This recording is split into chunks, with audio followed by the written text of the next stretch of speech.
With Deadpool and Wolverine finally hitting theaters this weekend, I figured it would be the perfect time to stop and rank all of the 14 movies in the X-Men franchise from the worst to the best. Let's get started. And here we go.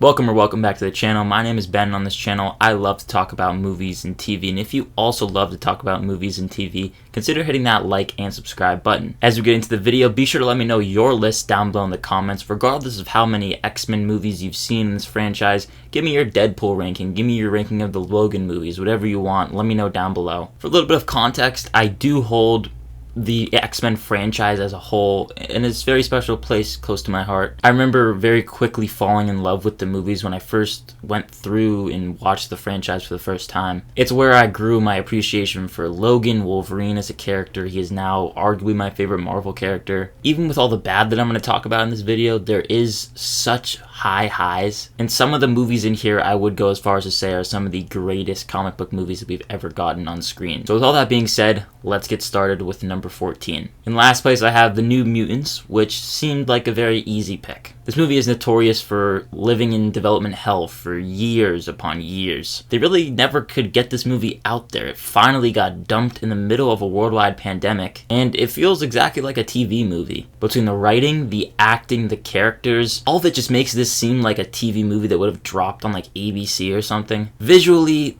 it looks extremely ugly. The movie has no visual flair of any sorts. And the story is predictable and totally generic. There is nothing to write home about. Because of that, it's honestly boring. The movie is so sloppily edited together. You can tell just by watching it. You don't have to be some movie aficionado that most of the stuff doesn't place together. It doesn't really work together. It's very clearly a movie that struggled in the editing room. They kind of just jumbled something to get a decent final product, but it's not even that decent. And not only that, it's also unfocused and struggles to balance tones. It's trying to be a coming-of-age movie, a Breakfast Club movie, a fantasy movie, a horror thriller, which it doesn't land in that regard as well. The movie doesn't even really know who the main antagonist is. Is it this evil doctor? Is it the weird smiley face guys that keep popping up? Is it our lead herself? Is she the main villain, but also kind of hero? The ending is a CGI blur. It's legit hard to see what's going on because the lighting is so bad. And The New Mutants feels as though there are legitimately scenes missing, like I mentioned, to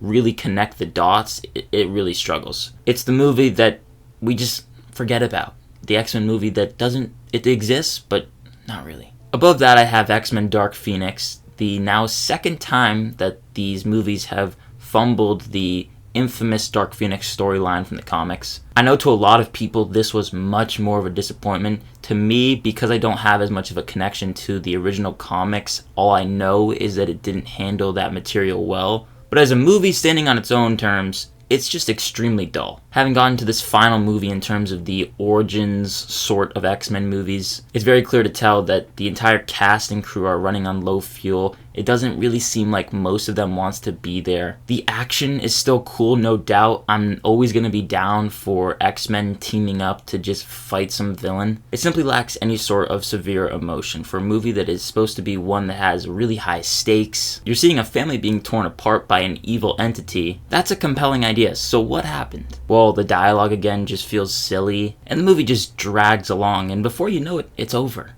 Oscar winner Jessica Chastain arguably gives one of the most lifeless performances I've ever seen in a comic book movie. It's not an abomination, I just have zero desire to ever revisit it. Then we have one of the more frustrating movies on the list, X-Men Origins Wolverine, which is another movie that many people claim to be one of the worst ever. And I don't think that that's the case. I still can find little things here and there to enjoy. You have the opening credits montage, which I think most of us can agree it's awesome. Would the movie have been cooler had it focused more on the opening credits and Wolverine living throughout so much in his life? Yeah, probably, but at least we got a little bit of a glimpse. The action is actually really dope. Ryan Reynolds gets to show off a little bit. We get a little bit of a glimpse of what Deadpool could be, and of course, later on we get more of it. But this is definitely a movie that should have been rated R. We didn't get our R-rated Wolverine movie until much later on. And simply put, there's just not a whole lot of substance here. It just feels very generic and disposable, not a movie you're going to remember all that well, except for the fact that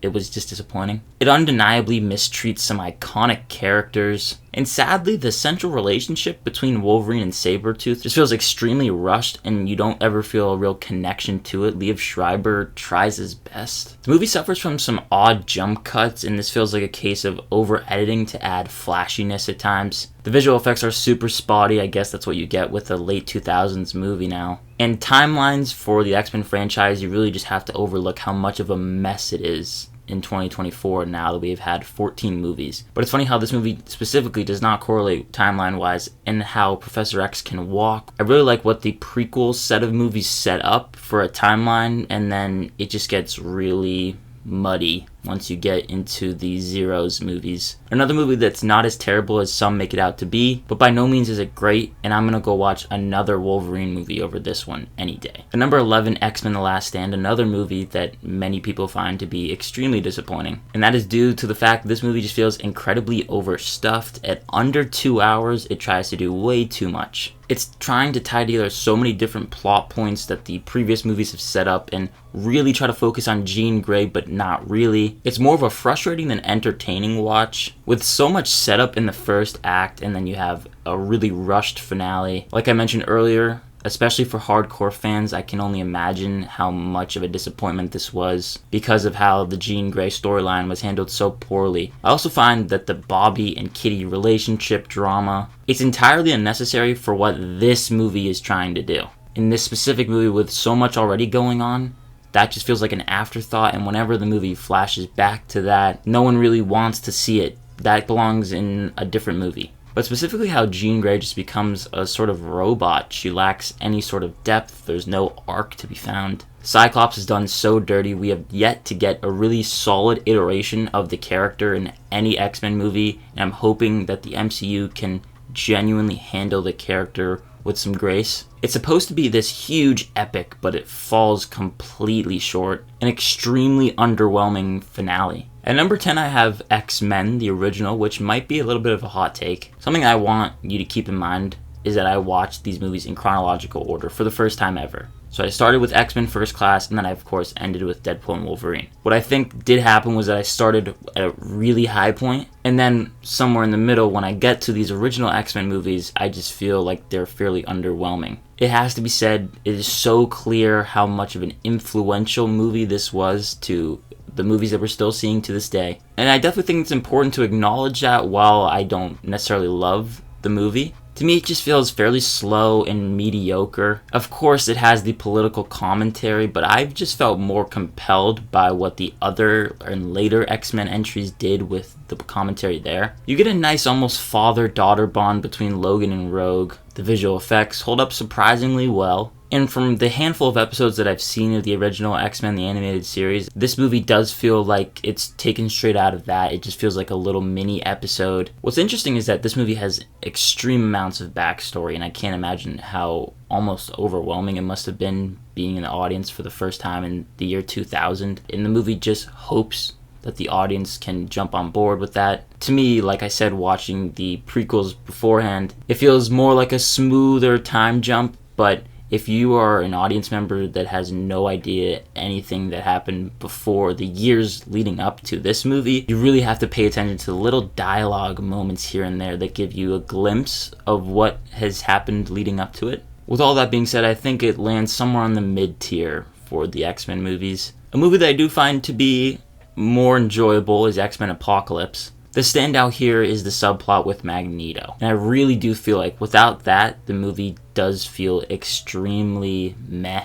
But because it has that, it rises above a little bit. I really do feel for Magneto once again, and the writing makes you genuinely give a shit about him. Unlike Apocalypse, who is an insanely dull villain, Oscar Isaac tries his hardest, but the writing does not benefit him at all. But seeing Magneto lose a family that he's created and have to go back into being the Magneto, you can tell that's something that he doesn't want to do, but all the rage that is built up inside of him, he feels a need to go back and be a villain again. Overall, it's a bit of a letdown sequel in terms of story, but I still feel like there are entertaining moments, especially the final act, which has the X-Men teaming up, and it visually just looks really cool. But the story here just tries to do too much, plain and simple. There's no need for Stryker to be in the movie. The movie significantly slows down in the middle portion where he is in it. And then you have the moment with Weapon X, which I thought was super cool. And it was honestly unpredictable. I really forgot that it was in the movie. Was it needed?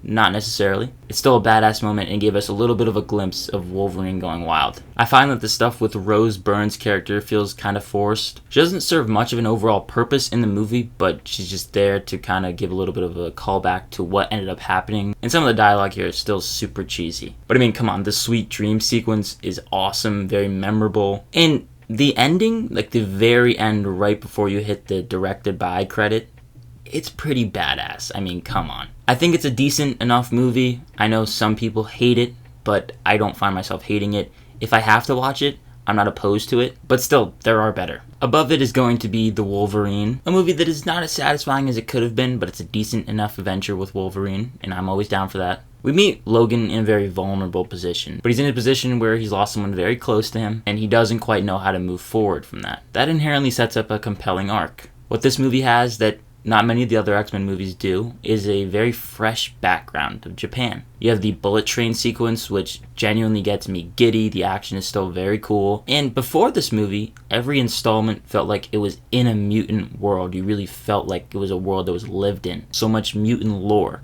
Now, it feels like Logan has been placed out of that world and into Japan. It almost feels as though Logan is in his own world, which is a nice little touch. Where this movie struggles is within the pacing. It slows down a bit here and there. The villains are very weak. I also was never really invested in the relationship with Logan and the two lead girls. I know some people complain about the movie getting an overly silly ending with the robot at the end in the third act. I don't particularly complain about that too much, but I can understand it. And this movie has heart, but I think it would have worked better had I have been more invested in the OG trilogy's relationship, focusing on Logan and Jean, because in a lot of ways this movie works more for you if you were invested in that love triangle of sorts. I guess you can throw Scott, Cyclops in there. But in all honesty, I think that it could have been handled much better if there was more time dedicated to it beforehand. So I'm not overall completely invested in it. And then one of the end credit sequences, Professor X just comes back from the dead just because. They clearly wanted to retcon what The Last Stand did in an effort to have him in another movie, of course, Days of Future Past. Another example of it not really making sense. But regardless, I think this is a decent movie, not one that I particularly want to go revisit often. At number 7, I have Deadpool 2. The reason that I enjoy this Deadpool movie the least out of all the Deadpool movies is because I think the story just isn't as tight as the first movie. I would have enjoyed a more compact story. I find that it loses focus on Wade's journey of coping after Vanessa dies. The movie has such a strong first act, and then it slowly gets a little bit too in and over its own head. And the story just tries to do too much with one too many characters. But it's nearly just as funny. I find myself laughing really hard. Of course, Ryan Reynolds is stellar once again. And the fight sequences have a real visceral nature to them, with David Leitch at the helm of this movie, who has a huge history of working in stunt choreography, of course, in the John Wick movies. It's not as strong as the first, it's definitely still enjoyable. And number 6, probably another hot take, X2, which I don't think is as great as some claim it to be. I think it's solid, nothing crazy. I have seen better X-Men movies in my opinion. It's definitely more exciting than its predecessor. You have the opening in the White House that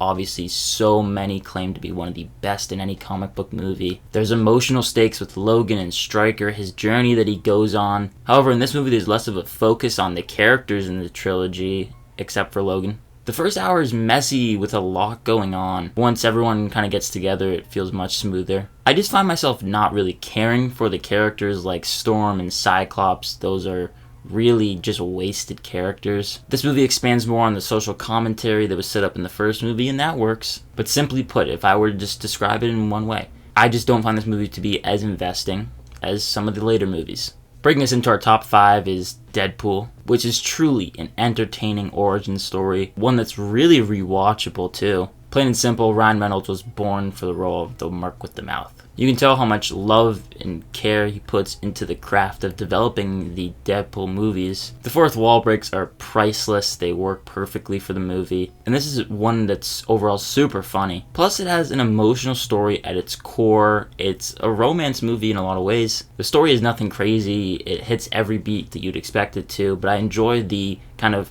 flashback, flash forward nature, and the chemistry between Ryan Reynolds and Morena Baccarin is easy to buy into. The villain is decent, nothing crazy, really not that memorable, but the action is very well executed, and it's just a fun movie to watch, and sometimes that's just what you need. Very simplistic, and it's a great start to the Deadpool trilogy now. And above that, I do have Deadpool and Wolverine, which, spoiler alert, I'm going to be talking spoilers. If you want to hear my full spoiler-free thoughts, my full just general thoughts on the movie, I'll leave my review linked right up above. But as you can tell, this movie being pretty high up in the top 5, I thoroughly enjoyed it, and I was very satisfied leaving the theater. If you watch my spoiler-free review, I mentioned how one of the things I was disappointed with was that we didn't get to see a specific group. And the group I was alluding to was just seeing any of the other X-Men, like Storm, like Cyclops, like Professor X, like Magneto. Anyone really. I think there could have been a nice touch added to the movie, as this is a love letter, a send-off to the Fox universe. And especially how I mentioned how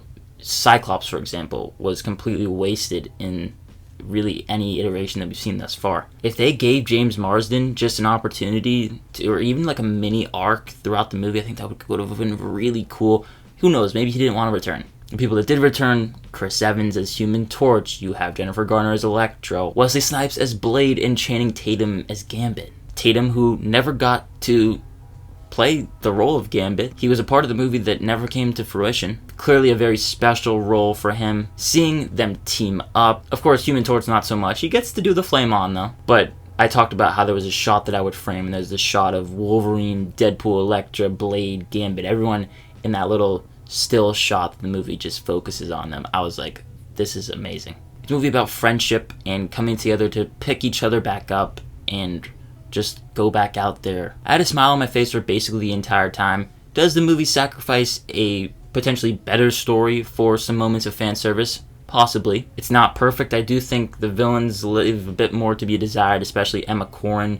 They are a bit wasted. But this being a culmination of years, decades of superhero content, in many ways, it's very satisfying. And number 3, X-Men First Class, which I've always loved. This is a movie that I can just put on and completely enjoy. It's very entertaining, very fast-paced. The cast is stellar. James McAvoy, Michael Fassbender. I genuinely could not think of better casting for the two roles. This movie does a great job at showing you just why Magneto is such a morally complex character. There's so many layers to his character. You have the opening in Auschwitz. I might be in the minority, but it seems like most people would agree with me saying that these iterations are 10 times better, and that's just because there's more time dedicated to their characters, their arcs, their relationships, seeing them grow apart. Surprisingly, it's a very powerful movie in the end. The ideas of self-acceptance, the action is so fun. Bit of a messy structure, bouncing around from location to location, but I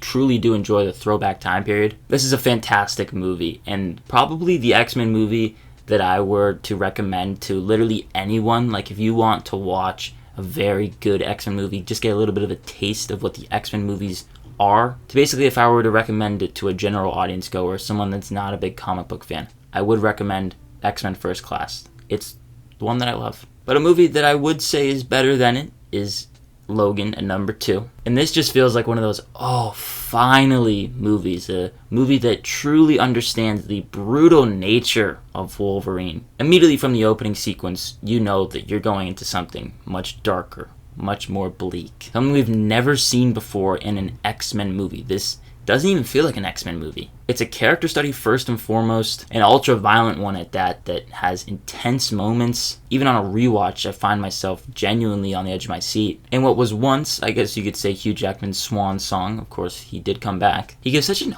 honest performance, and he balances the trauma so well of the character. This is a character that clearly means so much to him, and that just completely translates to his performance here. There's no point in sugarcoating it. This is a depressing movie, but that's okay. It was an excellent way to cap off this Logan's journey, the journey that he has been throughout this timeline's portion of the character, with genuinely emotional stakes. And while literally my only complaint is that it does slow down a bit in the latter half, you have to just applaud James Mangold for doing something that feels incredibly grounded, very fresh. Like I said, this feels like unlike anything we've ever seen before. The moment where Logan dies, it's executed to perfection. It's pitch perfect. It absolutely tears you up, no pun intended, where he just says, "So this is what it feels like."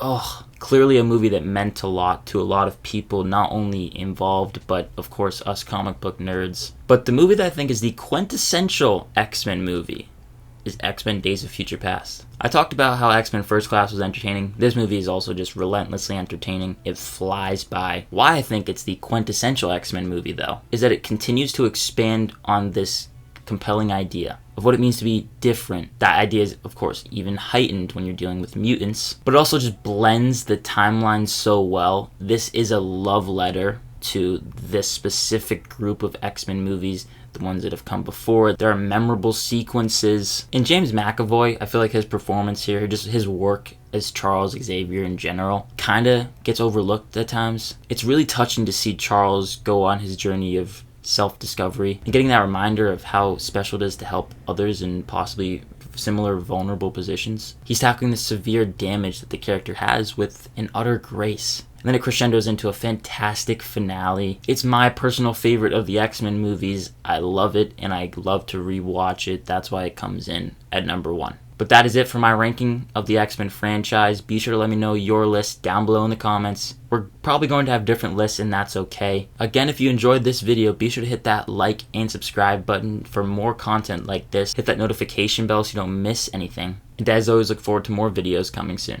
My name is Ben, people call me Meter, and I'll see you guys in the next one.